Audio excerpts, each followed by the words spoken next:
11:21 tells us, by faith, Jacob, when he was dying. I want you to think about the situation. Jacob, his faith became visible in the situation when he was physically so weak, when he was dying. That's when his faith became visible.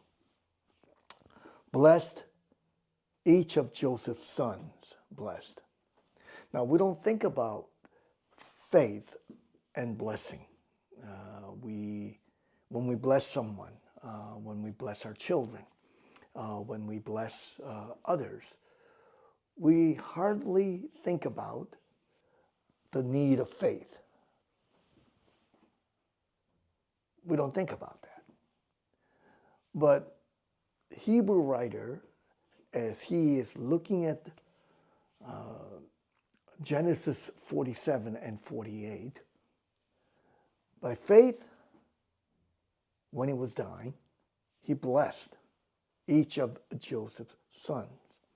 So we want to think about what faith is in the context of Jacob when he was dying, when he was blessing the children of Joseph, Genesis 48.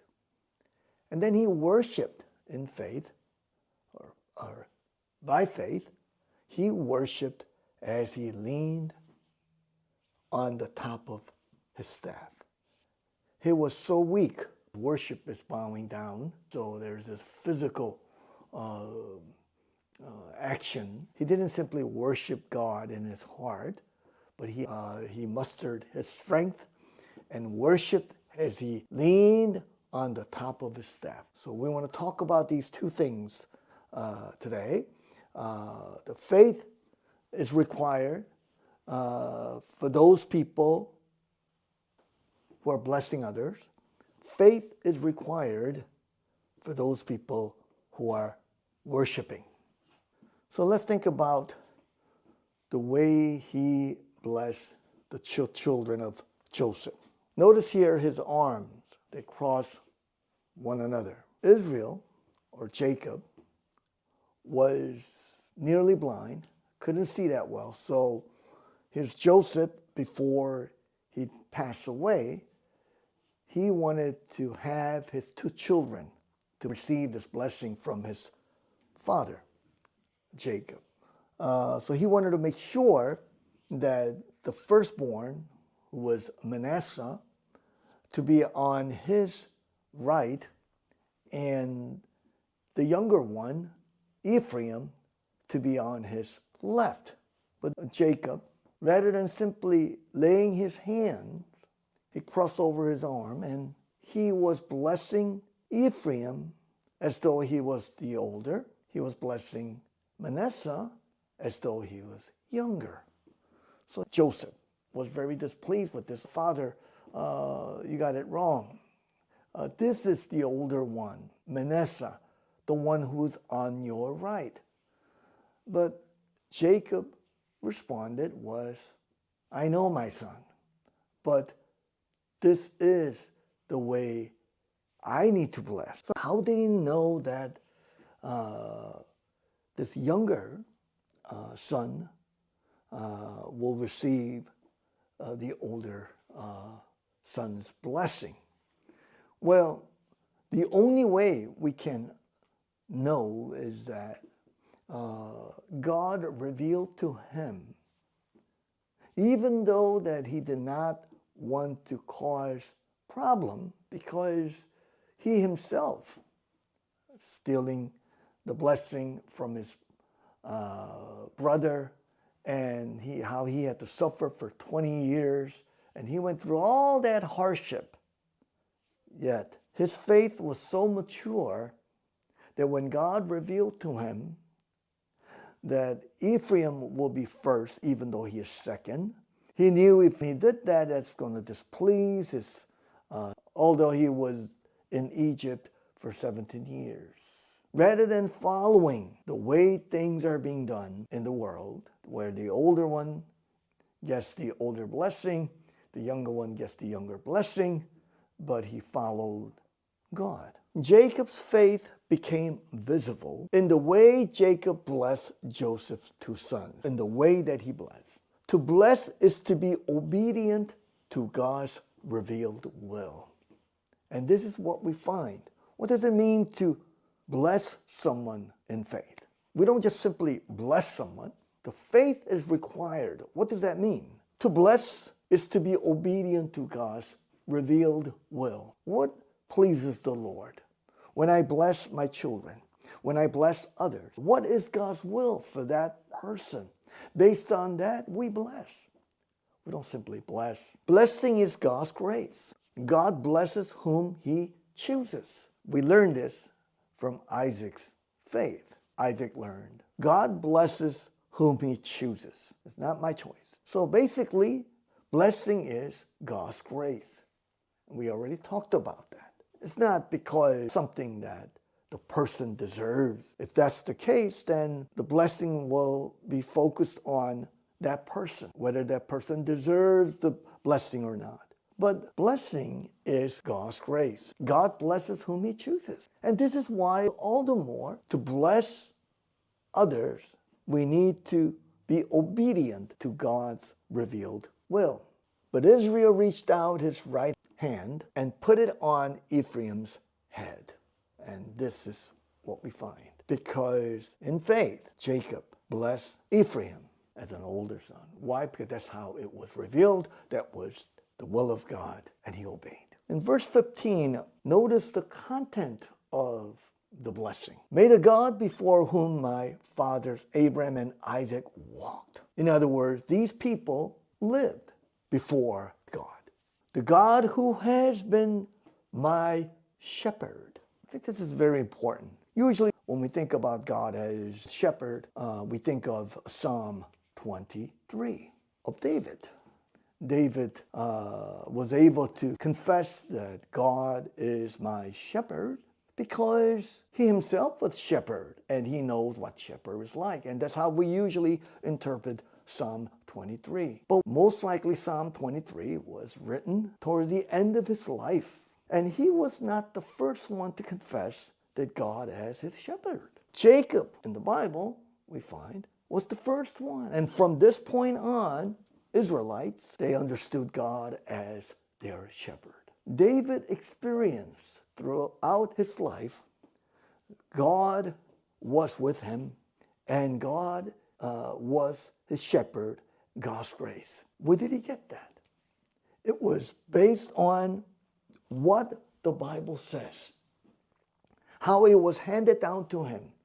Jacob is saying, God who has been my shepherd all my life to this day. In what way God was shepherd to this man, Jacob? The angel who has delivered me from all harm. We talked about this last week. Oftentimes, God made himself visible to an angel. So here, most likely, he could be referring to the last week, Genesis 32 event. The angel who had delivered me from all harm, may he bless these boys. So what is he doing here? How does he bless these two children? He is actually blessing them based on God whom he experienced throughout his life. In other words, you cannot bless someone with God's blessing unless you have personally experienced this God as your shepherd. And that's what we find in Psalm 23. David is saying, I experience this God who has been my shepherd. That's why I can confess, I have no other need. Lord is my shepherd, that I shall not want. This is what I experience.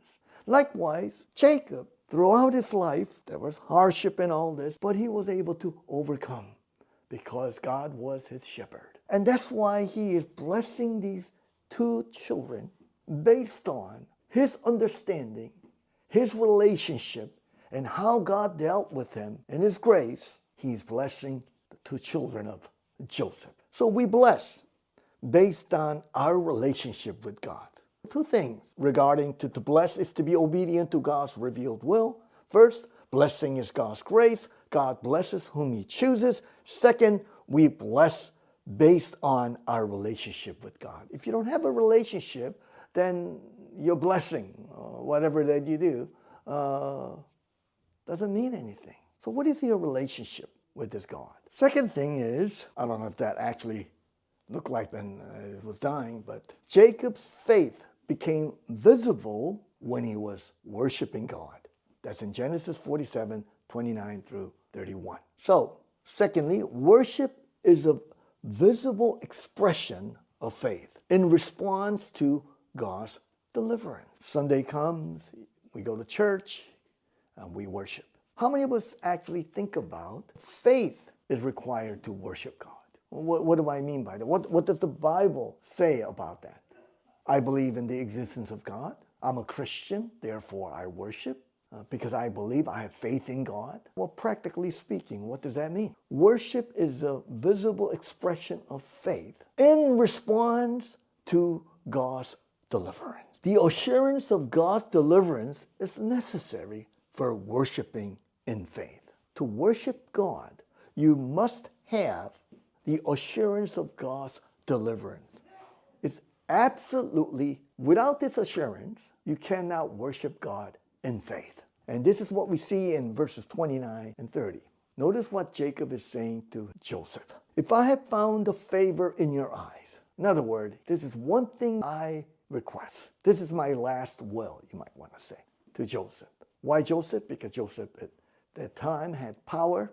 He was the second became the second most powerful man in Egypt. If I have found favor in your eyes, put your hand under my thigh and promise that you will show me kindness and faithfulness. What way? Do not bury me in Egypt, but when I rest with my fathers, carry me out of Egypt and bury me where they are buried. It's the promised land. As you know, this promised land will not be given to the Israelites. They will be in Egypt for 400 years. And after 400 years, and that's where they're going to possess this land. Even though Jacob was living comfortably in Egypt, they have never forgotten that this is not their land. He firmly believed that 400 years later, God will come and bring his people out of Egypt, deliverance that. That's why I am saying the assurance of God's deliverance is necessary for worshiping in faith. Do we have this assurance of salvation? Do we believe that Jesus Christ will come and bring us home? Do we have that assurance? If I were to die tonight, will I be in heaven? Do we have that assurance?